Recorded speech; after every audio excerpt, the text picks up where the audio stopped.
That was disappointing. We had Liberals line up, toe the party line, and almost speak verbatim from talking points I assume were prepared by the Prime Minister's office.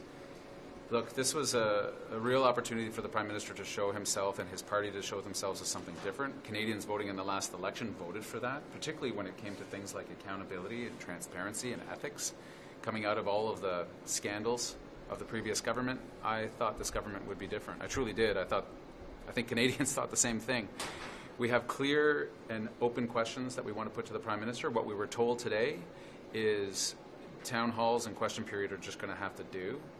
We've been asking these questions in town halls and in question period. We haven't been getting answers. I think Mr. Trudeau is more than capable and competent enough to come to a committee and do his job, which is to be accountable to Canadians and accountable to Parliament. So why isn't he? There's only a couple of options for Mr. Trudeau. Either he doesn't like the questions that are being raised about this private trip that he took that broke our conflict of interest laws, or he's unable to answer those questions. But either response is troubling for me as the highest office holder in the land. He broke his own conflict of interest rules, the ones he set out for his cabinet. I assume there was going to be some sort of consequence for that. We can ask him about that. Of course we're going to continue to ask questions about this. Of course we're going to raise it in question period. But I'll bet you dollars to donuts the responses we're going to get back are just going to be as non-answers as the ones we've been having before, and that's disturbing for me. To be fair, no Prime Minister has ever accepted to appear in front of the committee. Why should he? And no Prime Minister has ever broken the ethical rules set down by Parliament. So we're into new territory entirely.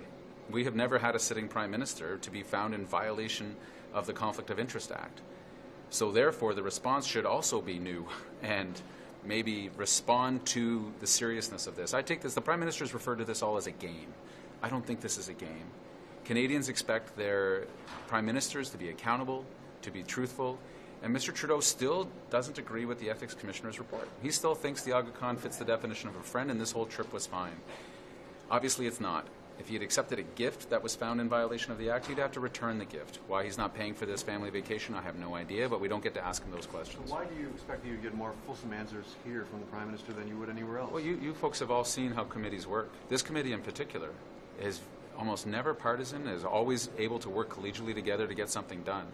I told my Liberal colleagues the questions that I would ask, and those are the questions I would put to the Prime Minister.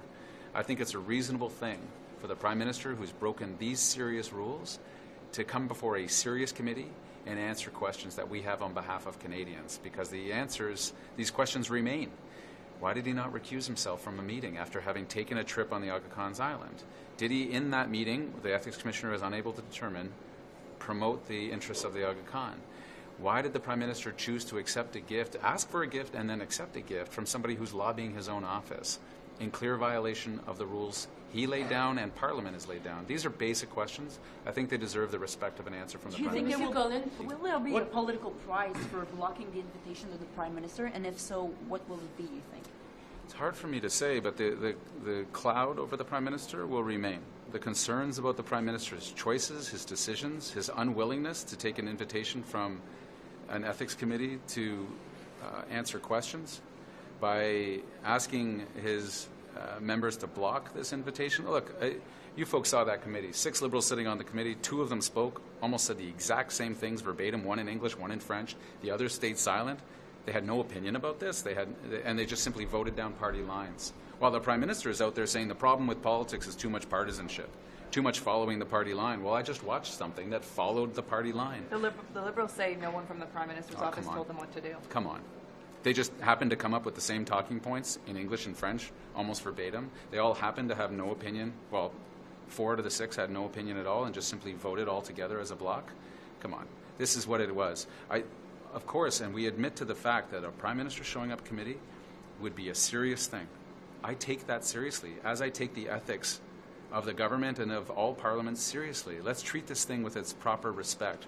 Rather than a Prime Minister who gave you a bunch of non-answers when he appeared before you after the Commissioner's report, and then to dodge questions even today about something so simple as, will you just simply answer questions? Answer questions about your actions as our Prime Minister. He works for all of us. I'm disappointed in my colleagues. I have a great deal of fondness for many of them, but what I saw today was just simply towing the line and That's disappointing because I'm sure they didn't stand for office saying, vote for me, I'll do whatever the Prime Minister's office tells me. What type of nerve were you trying to hit when you made the Stephen Harper comparisons? Well, because many Liberals have come to me and said, well, Stephen Harper didn't come to committee. And I said, well, Stephen Harper's sense of accountability and transparency shouldn't be the bar which Mr. Trudeau measures himself against. He should not be avoiding the committee. He should be avoiding conflicts of interest. And what we saw today was a Prime Minister who simply didn't want to be held accountable in a forum that is, I would argue, the best place for him to make his case, where we can simply put on the record the questions that we have and then he can answer them. I'm sure he's capable. I've known Justin Trudeau a long time. I think he can handle it. If he can't bother to spend an hour answering questions about him, the Prime Minister of Canada, breaking our ethical rules, then I guess he's just far too important and special a person to do it. Has the government increased over the Conservatives its sort of commitment to transparency at all? This government came in on a mandate that they would improve transparency and accountability. My concern is it's gone in the opposite direction. And for Canadians who voted for that change, in good faith went to the polls and voted for Mr. Trudeau, expecting him to be different, expecting him to be better, what we've seen is, unfortunately, the opposite. I still can't get a confirmed commitment out of any Liberal or the Prime Minister that they will even be willing to strengthen the ethical code, which the Ethics Commissioner says has loopholes in it that are concerning to everybody. So even that basic commitment that there's a problem here, can we not just simply acknowledge that? You said the opposite direction. You think it's gotten worse since the Harper years?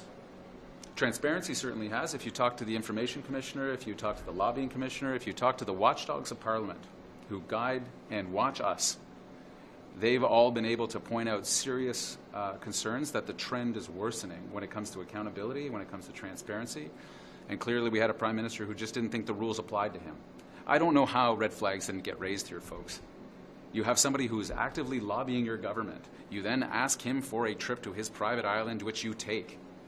That's got to be worth tens of thousands of dollars. And the Prime Minister nor anyone in his office thought that would be a problem.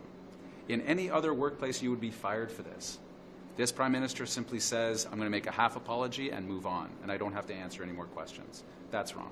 Can you elaborate on the last point you made? It seemed like, and correct me if I'm wrong, because you had your first turn speaking, and then did you put your name again on the list, or did you? Okay, so you basically you were making a last-ditch effort to convince them to change their mind, and then you talked about precedent, and you said, put yourself in our shoes. What precedent do you think this actually creates? What is the great worry about having a Prime Minister answer questions at a committee? What's so special about the Prime? We have cabinet ministers all the time, finance ministers, environment ministers. What's so special about the Prime Minister? Especially when you have the Prime Minister who's made history, not the kind of history he wanted to make, but was the first one to break our ethical rules. If this isn't an occasion where the Prime Minister believes he should be accountable to Parliament in this forum, which is our most respectful, productive way of doing our business, then he's simply sending a message that the Prime Minister should be untouchable. That's my concern, not just about Mr. Trudeau, but future Prime Ministers, and this culture that's created around him that says he only has to answer questions when he deems it appropriate to. He works for Parliament. Parliament is meant there to hold him to account. My job is the same as the job as the Liberals across the table. They're not in cabinet. They're not in the government. We all collectively hold the government to account. They did not do their jobs today, and that's what's unfortunate. It creates that culture, that sense of entitlement, that's simply breaking the rules. You have to do a half apology, and then you get off the hook. That's not good enough, and I don't think that's good enough for Canadians. Are you concerned that future leaders would use this example to not go to committee? Of course. Yeah, of course. Any future leader is going to say, well, Justin Trudeau didn't, Stephen Harper didn't, why should anybody else? And that's what Liberals were arguing to me.